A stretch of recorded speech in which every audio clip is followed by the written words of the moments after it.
भैया सुनिए,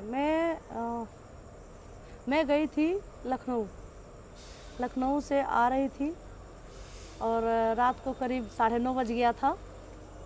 मुझे कुछ समझ में नहीं आ रहा था, मेरी तबीयत भी ख़राब सी लग रही थी, ऐसा लग रहा है कि मैं प्यास सी लगी है, मतलब दिक्कत महसूस हो रही थी, चक्कर से आ रहे थे, इसलिए हमें कुछ सूझा नहीं। हमने अध्यक्ष जी के पास कॉल किया और अध्यक्ष जी के पास हमने कॉल किया। अध्यक्ष जी से हमने कहा कि अध्यक्ष जी हमारी तबीयत ख़राब लग रही है, हम यहाँ स्टेशन पे फंसे पड़े हुए हैं, हमको प्लीज़ या तो कहीं रुकने का थोड़ी देर रुकने का समय दे दीजिए और या तो हमें हमारे घर भिजवा दीजिए। तो अध्यक्ष जी बहुत व्यस्त थे, बोले कि अभी थोड़ी देर रुको, 10 मिनट के बाद मैं आता हूँ। मैंने इंतज़ार किया, अध्यक्ष जी आए और फिर उन्होंने रिसीव किया और उन्हें फिर उनका कोई अर्जेंट कॉल आ गया, तो बोले कि अभी मैं कहीं जा रहा हूँ किसी को छोड़ने और आता हूँ। फिर अध्यक्ष जी हमको लेके गए कार्यालय पे, बोले कि तुम यहाँ थोड़ी देर ठहरो और मैं अभी आता हूँ। जैसे ही मैं जा रही थी, 2-3 सीढ़ी चढ़ी, चौथे सीढ़ी जैसे क्रॉस की, हमें ऐसा लगा कि मेरा हिल वाली सैंडल पहनी थी, मेरा पैर फिसला कि चक्कर सा आ गया। मैं ऐसे हाथ जैसे पीछे की कि सर जी पीछे खड़े थे, हमको थाम लिए और उन्होंने मुझे सहारा दिया।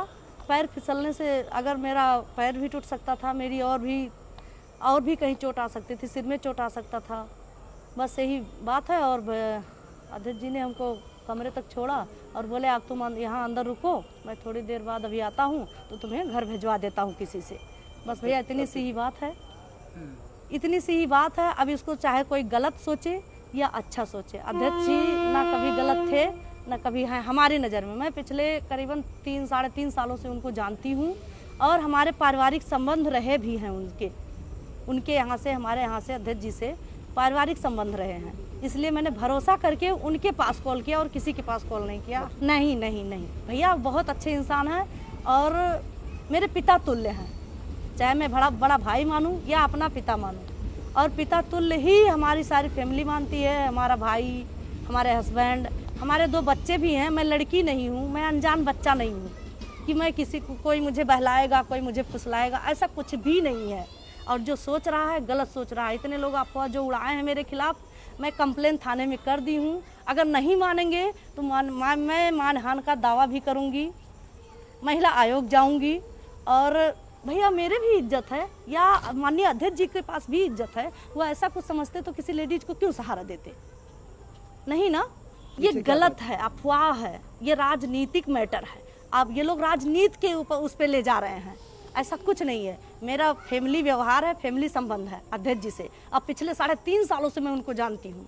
मुझे आप बताओगे या कोई बताएगा कि अध्यक्ष जी कैसे हैं?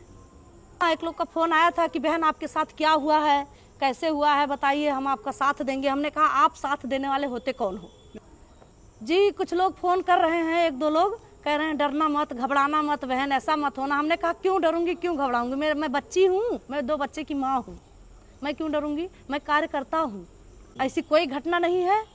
और अध्यक्ष जी को लेकर अगर बदनाम कर रहे हैं तो उनको मैं पिछले 3.5 सालों से जानती हूँ, उनके साथ मेरे मतलब पारिवारिक व्यवहार रहे हैं और उन पर मैं भरोसा करती हूँ, करती रहूँगी। अमर किशोर बम जी हैं माननीय जिलाध्यक्ष जी, उसमें देखा कि उनको लोग परेशान कर रहे हैं, उनको राजनीतिक तौर से बात कर रहे हैं, उनको लोग गलत साबित करना चाह रहे हैं। उन लोगों के देखने का नज़रिया है ना, लेकिन वो लोग गलत नज़र से देख रहे हैं। ये हमारी भी इज्जत जा रही है, माननीय अध्यक्ष जी की भी इज्जत जा रही है। नहीं, कोई सच्चाई नहीं, बिल्कुल नहीं। मैं स्टाम्प पे लिख दूं या जहाँ कहिए वहाँ कह दूं, ऐसी कोई बात नहीं। ना अध्यक्ष जी ऐसे थे मेरे नज़र में, ना है ना रहेंगे। तो ये तो कोई भी कर सकता है, पति भी कर सकता है, भाई भी कर सकता है, बाप भी कर सकता है, कोई भी कर सकता है, ऐसा कोई भी साथ दे सकता है, कोई भी थाम सकता है। मेरा सर फट जाता भैया, मैं बीमार हो, मतलब कुछ तो मेरी तबीयत ठीक नहीं थी, लेकिन अगर मेरा सर फट जाता, मेरे बच्चों का कौन होता? मेरी 2 बेटियां हैं, एक 8 महीने की है, एक पिछले 6 साल की है। बताइए, अब आप जवाब दीजिए।